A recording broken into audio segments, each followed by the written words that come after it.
Faly miarabantsika indray androany a. Faly be mihitsy miaraka aminareo a, miaraka amin'ity vidéo vaovao ity izay efa nifampanantenantsika hoe toy an'le momba an'le resaka hoe namana. Nisafidy manokana hiresaka momba an'ity lohahevitra ity satria hitako hoe betsaka ny tanora no diso amin'ny resaka safidina namana nefa ny tena vitsy ary raha nitady ary moa dia tena tsy nahita mihitsy hoe olona miresaka momba ny hoe ahoana ny atao raha te hisafidy namana ianao mahazanak'Andriamanitra anao na koa hoe olona manana tanjona ianao nefa tsy hainao hoe ohatry ny ahoana ny atao raha hisafidy namana. Tamin'ilay vidéo antsika voalohany dia niresaka momba ny hoe eny tena mila namana ny olombelona, izany hoe tsika sy ianao tsy natao handeha irery, isika sy ianao zany tsy natao hoe hiolon'olona, tsy natao hoe hitoetra irery foana fa mila namana isika. Dia nolazaintsika hoe ny anton'izay dia satria izay mihitsy ny namoronan'Andriamanitra antsika ary antony hafa ihany koa misy fotoana any amin'ny olon-kafa no misy ny lakile any anjara voatendrintsika, izany hoe misy zavatra napetrak'Andriamanitra any amin'ny olon-kafa any ho antsika ary aty anatintsika koa misy zavatra napetrak'Andriamanitra ho an'ny olon-hafa. Dikan'izany tena tsy maintsy ataontsika hoe tsy maintsy zany tsika mifanerasera amin'ny olona, tsy maintsy isika manana namana ihany koa satria misy fotoana ny mifanerasera fa tsy namana ohatra ilay olona fa mifanerasera fotsiny. Fa ity lohahevitrintsika ity dia resaka momba ny hoe ahoana ny atao raha hisafidy namana. Dia hanome lakile anankiroa indray ary amin'ity vidéo anankiray ity dia hotohizantsika indray manaraka.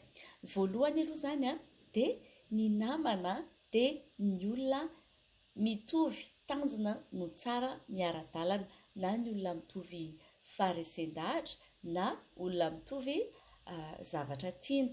Ary ireo misy fotoana tsy mila ezaka be dia efa tonga izany satria misy ankizy ohatra izao mpinamana izy satria miara-tia zavatra anankiray dia iny zavatra iray iraisany iny no nampifandray an'zareo nahatonga an'izy ireo ho mpinamana.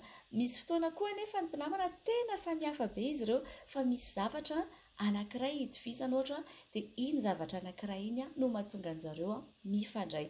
Voalohany izany rehefa hisafidy ianao hoe iza no ataonao namana dia jereo ny tanjona ny fomba fijery.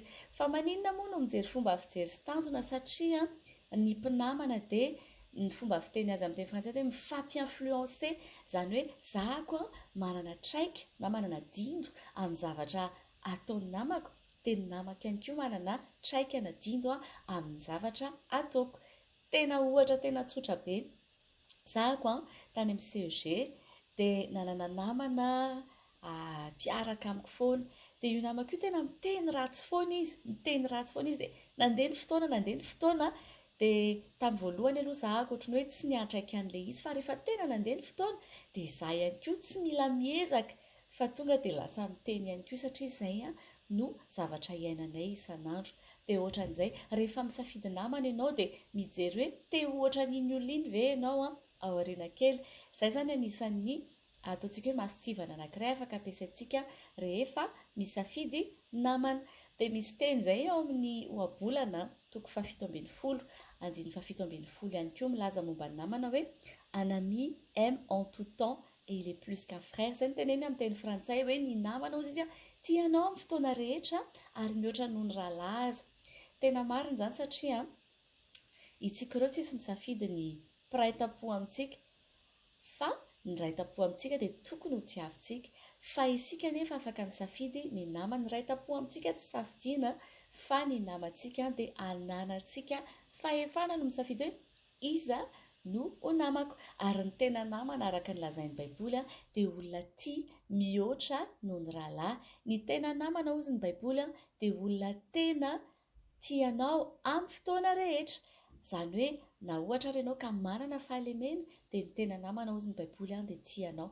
Dia anisan'ny masitsivana anankiray koa izany hoe olona afaka ny anangananao no safidinao ho namana, olona afaka hitondranao amin'ny zavatra tsara, olona manome ohatra tsara no mitondranao no tokony ho safidinao ho namanao. Izaho tadidiko tamin'ny mbola kely ny olona izay mifanerasera amiko dia tena nahasaro-piaro ny ray aman-dreniko hoe fa izy ireny ohatran'iny ireny, iza ny ray aman-dreny ireny satria tiany a ho tsara ny hoaviko dia sary-piaro izy a ny amin'izay olona mifanerasera amiko. Izay a ny anankiray voalohany. Fa ny faharoa ihany koa tsinona dia ny namana tsinona ny olona tena mifankazatra amintsika indrindra. Ny namana ny olona iarahantsika maka fotoana lava ao anatin'ny journée anankiray, indrindra fa raha ohatra hoe mbola mianatra ohatra ianao a, dia ny namanao a miaraka aminao any am-pianarana izy ny tena maka fotoana betsaka aminao, dia izay toetrany a no lasa toetranao ihany koa, izay mahazatra azy na ny fahazarany no lasa fahazaranao ihany koa. Dia ohatr'izany ihany koa ny mahainao anao lasa miampita any amin'ny namanao a, dia ny maizy azy dia miampita any aminao ihany koa. Androany ary a ty numéro anankiray ty izany dia hoe te ohatry ny ahoana ianao, dia izay ny ahafahanao misafidy ny namana. Ny namanao zany a dia endriky ny hoe ohatra n'iny ianao rapitso. Raha ohatra ianao ka olona tia mianatra dia tsara raha olona tia mianatra no ataonao namana. Raha ohatra ianao ka olona tia mijery lavitra sy manana projet sy manana vision dia tsara ihany koa raha olona manana projet, olona mijery lavitra no namanao. Dia mifanosika ianareo ao anatin'izay. Raha ohatra ianao ka olona te hifandray misimisy kokoa amin'Andriamanitra dia ny namana tokony safidianao zany a dia olona sady tia an'Andriamanitra no mifandray aminy, fa olona manosika anao ihany koa mifandray amin'Andriamanitra. Izay indray ty numéro kely anankiray ty a, mbola hiresaka misimisy momba n'ity loha hevitra ty tsika anatina video manaraka, fa izay aloha zany a ny fampizarana kely ho antsika androany hoe ahoana ny atao raha hisafidy namana. Dia jereo ilay olona, jereo tsara hoe ohatry ny ahoana izy, satria aoriana kely a dia ho lasa ohatry azy ihany koa ianao. Ny anankiray manaraka an'izay koa hoe olona afaka manangana anao, olona afaka ny tianao, olona tsy manam-pempo anao, fa olona afaka ny anangana anao ary mihoatra noho ny rahalahy, hoe eo foana izy rehefa misy ilavana azy.